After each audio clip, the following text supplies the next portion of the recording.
অতঃপর তাকে জিজ্ঞেস করা হয় মার রব্বুকা, তোমার রবকে? তার রব সম্পর্কে জিজ্ঞেস করা হয়। ওই মুমিন ব্যক্তি বলে রব্বি আল্লাহ, আমার রব হচ্ছে আল্লাহ।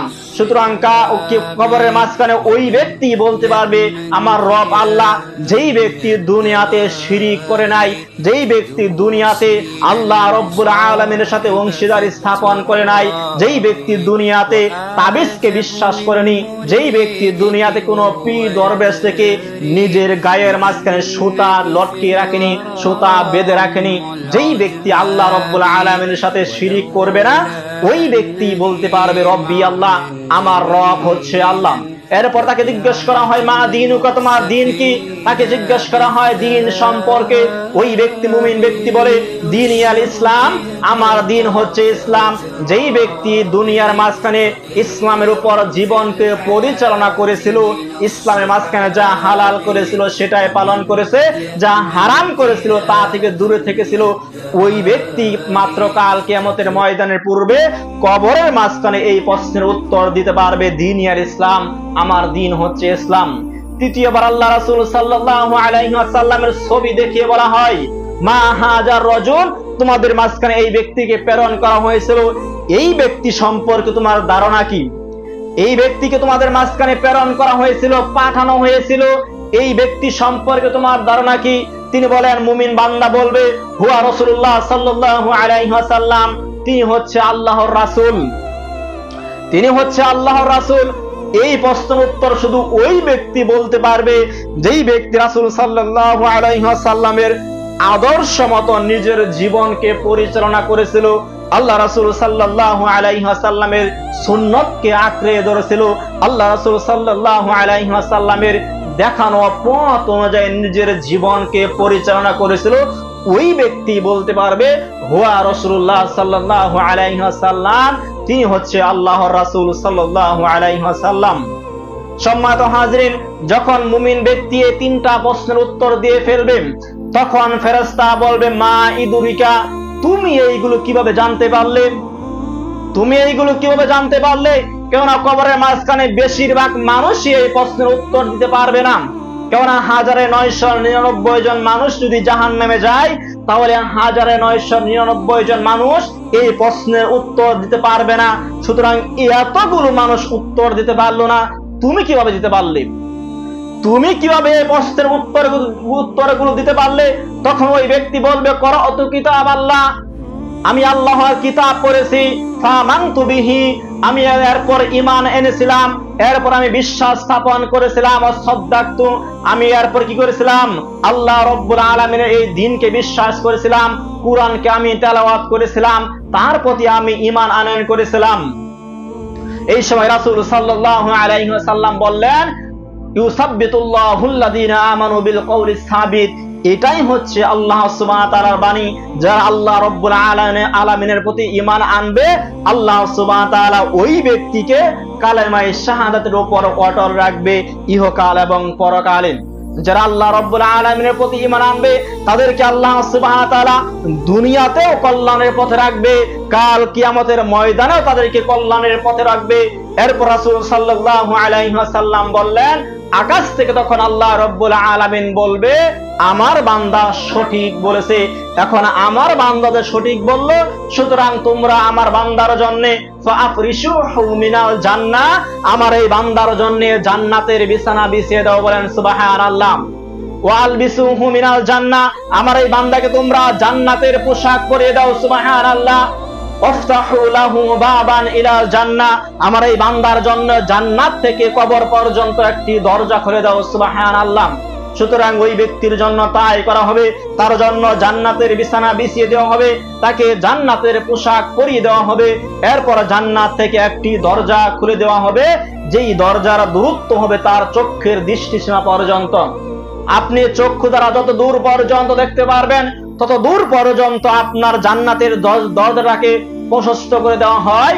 এরপরে জান্নাত থেকে নাজ, নিয়ামত, আলো, হাওয়া, সুগন্ধ আপনার কবরের মাঝখান থেকে আসতে থাকবে। এরপর ফেরেশতা বলবে নাম কানা ইয়াউমুল হারুস, তুমি ঘুমিয়ে যাও বাসর রাতের ন্যায়, তুমি ঘুমিয়ে যাও বাসর রাতের ন্যায়। ওই ব্যক্তি তখন বলবে, আমাকে একটু সময় দাও, আমি আমার পরিবারকে জানিয়ে আসি যে আমি এইখানে ভালো রয়েছি, আমি এইখানে আল্লাহ রাব্বুল আলামিনের সন্তুষ্টি অর্জন করতে পেরেছি। তখন ফেরেশতারা বলবে, তারা জানতে পারবে তুমি এখন ঘুমিয়ে যাও, বাসর রাতের নেই।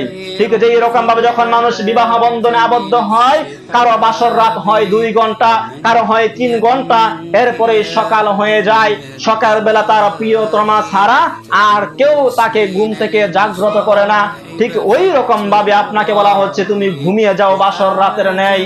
এরপর যখন কিয়ামতের দিন আসবে, যখন ওই ব্যক্তিকে ডাকা হবে, তখন ওই ব্যক্তি চক্ষু কসলাতে কসলাতে উঠবে আর বলবে, আরে এক্ষুনি তো মাত্র ঘুমালাম, আমাকে কেন এখন তোমরা ডেকে জাগিয়ে দিলে? অথচ ওই ব্যক্তি কবরের মাঝখানে ঘুমিয়েছিল 10,000 বছর ধরে, ওই ব্যক্তি ঘুমিয়েছিল 1,00,000 বছর ধরে, ওই ব্যক্তি ঘুমিয়েছিল 15,000 বছর ধরে কবরের মাঝখানে ঘুমিয়েছিল, কিন্তু সে মনে করবে আমি এক্ষুনি ঘুমালাম আর আমাকে এখন ডেকে দিয়ে এলো। এটা হচ্ছে কবরের মাঝখানে মুমিন বান্দার ঘুম। যারা দুনিয়াতে আল্লাহ রাব্বুল আলামিনকে সন্তুষ্টি করার জন্য আমল করবে, ইবাদত করবে, তাদেরকে আল্লাহ রাব্বুল আলামিন জান্নাতের নাজ নিয়ামত কবর থেকেই ভোগ করার সুযোগ করে দিবে। এরপর আল্লাহ রাসূল সাল্লাল্লাহু আলাইহি ওয়াসাল্লাম কাফের বান্দার উদ্দেশ্য করে বললেন, যখন কোন কাফের বান্দা মারা যায়, যখন কোন ব্যক্তি মুশরিক অবস্থায় মৃত্যুবরণ করে, এরপর যখন তাকে কবরে রাখা হয়, তখন তার কবরের মাঝখানে 2 জন ফেরেশতা আসে, তাকে তার দেহের মাঝখানে তার আত্মা ফিরিয়ে দেওয়া হয়, এরপর তাকে আবার উঠিয়ে বসানো হয়। ওই কাফের ব্যক্তিকে বলা হয়, মার রব্বুকা, তোমার রব কে? ওই ব্যক্তি বলে, হাই হাই লা আদ্রি, আমি কিছুই জানি না। তাকে দ্বিতীয়বার প্রশ্ন করা হয়, মা দীনুকা, তোমার দিন কি? ওই ব্যক্তি বলে, হাই হাই লা আদ্রি, আমার দিন সম্পর্কে আমি কিছু জানি না। তৃতীয়ত আল্লাহ রাসূল সাল্লাল্লাহু আলাইহি ওয়াসাল্লামের ছবি দেখিয়ে তাকে জিজ্ঞেস করা হয়, ওমা হাজার রাজুল, তোমাদের মাঝখানে এই ব্যক্তিকে পাঠানো হয়েছিল, প্রেরণ করা হয়েছিল, এই ব্যক্তি সম্পর্কে তোমরা কি ধারণা করো? এই ব্যক্তি সম্পর্কে তুমি কি জ্ঞান অর্জন করেছিলে? ওই ব্যক্তি পুনরায় বলবে, হাই হাই লা আদ্রি, আমি কিচ্ছু জানি না, আমি কিচ্ছু জানি না। লোকেরা যা বলতো আমিও তাই বলতাম, মানুষ যা বলতো আমিও তাই বলতাম। তখন তাকে জিজ্ঞেস করা হবে, আকাশ থেকে বলা হবে, আকাশ থেকে একজন আহ্বানকারী বলবে, এই বান্দা মিথ্যা কথা বলেছে, এই বান্দা মিথ্যা বলেছে। এরপর তাকে তার জন্য বলা হবে, আকাশ থেকে আবার ঘোষণা দেওয়া হবে, ফাআফরিশুহু মিনান নার, এই ব্যক্তি মিথ্যা বলেছে, তার জন্য তার কবরের মাঝখানে জাহান্নামের একটি করে দাও, জাহান্নামের বিছানা বিছিয়ে দাও, ওয়া আলবিসুহু মিনান নার, তাকে জাহান্নামের পোশাক পরিয়ে দাও, ওয়াফতাহু লাহু বাবান ইলান নার, তার জন্য জাহান্নাম থেকে কবর পর্যন্ত একটা দরজা খুলে দাও। সম্মানিত হাজিরিন, তার জন্য তাই করানো হবে, তাকে জাহান্নামের বিছানা কবরের মাঝখানে বিছিয়ে দেওয়া হবে, তাকে জাহান্নামের পোশাক পরিয়ে দেওয়া হবে, এমনকি জাহান্নাম থেকে একটি দরজা তার কবরের দিকে খুলে দেওয়া হবে। ওই যে মুমিন বান্দার জন্য তার দরজা রাখা চক্ষু দৃষ্টি পর্যন্ত, দৃষ্টি যত দূর পর্যন্ত যায় তত দূর পর্যন্ত প্রশস্ততা করে দেওয়া হয়েছিল মুমিন বান্দার জন্য। আর এই কাফের বান্দার জন্য কবরটাকে এত সংকীর্ণ করা হবে যাতে করে এক পাজরের হাড় অন্য পাজরে ঢুকে যাবে।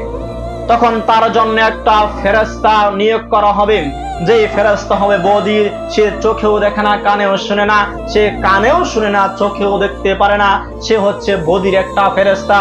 তার সাথে থাকবে একটি লোহার হাতুড়ি, তার ওই হাতুড়ি দ্বারা যদি দুনিয়ার কোনো পাহাড়কে আঘাত করা হয়, ওই পাহাড়টা যদি পাথরের তৈরি হয়, ওই পাথরের তৈরি পাহাড়ের মাঝখানে যদি ওই ফেরেশতার হাতুড়ি দ্বারা আঘাত করা হয়, সঙ্গে সঙ্গে ওই পাহাড়টা দুলার সাথে মিশে যাবে, দুলা কণার মতো হয়ে যাবে। ঠিক যেই রকম ভাবে দেখবেন শিমুল গাছের তুলা যেরকম গাছ থেকে বাতাসের মতো উড়ে যায়, ঠিক একই ভাবে ওই হাতুড়ির আঘাতে পাহাড়টা দুলার সাথে মিশে এরকম ভাবে উড়ে চলে যাবে। তাহলে হাতুড়ি কত শক্তিশালী হতে পারে। এরপর ওই ফেরেশতা ওই ব্যক্তিকে কবরের মাঝখানে পিটানো শুরু করবে। তার পিটানোর সময় শুরুর আঘাতটাও যেমন হবে, শেষের আঘাতটাও ঠিক সেরকমই হবে। কেননা সে চোখেও দেখে না, সে কানেও শুনে না, সে কাকে পিটাচ্ছে এটাও দেখতে পারবে না, সে চোখেও দেখে না, কানেও শুনে না, সে কথা বলতেও পারে না, তার মাঝখানে কোনো কি নেই, তার অন্তর মাঝখানে কোনো দয়া থাকবে না। সে দেখবে না সে কাকে পিটাচ্ছে, সে শুনবে না কে চিৎকার করছে। যখন ওই ব্যক্তিকে ওই হাতুড়ি দ্বারা পিটানো হবে, ওই ব্যক্তির পিটানোর চোটে এমন বিকট জোরে আওয়াজ করে চিৎকার করবে যে দুনিয়ার মানুষ এবং জিন ব্যতীত 50 কোটি দূরেও যদি কোনো বস্তু থাকে, ওই বস্তু ওই ব্যক্তির চিৎকার শুনতে পারে। কবরের মাঝখানে ওই ব্যক্তিকে এমন জোরে পিটানো হয়, পিটানোর পরে ওই ব্যক্তি যে চিৎকার করে, ওই চিৎকার মানুষ এবং জিন জাতি ব্যতীত সমস্ত কিছুই শুনতে পারে এই মরা কাঠ, শুনতে পারে এই মাইক্রোফোন, শুনতে পারে মসজিদের ফ্যানগুলো, শুনতে পারে ওই চিৎকার গুলো। আপনার আমি শুনতে পারি না কেন? যদি আপনার আমি শুনতে পারি, আপনার আমি আর জীবিত থাকতে পারবো না।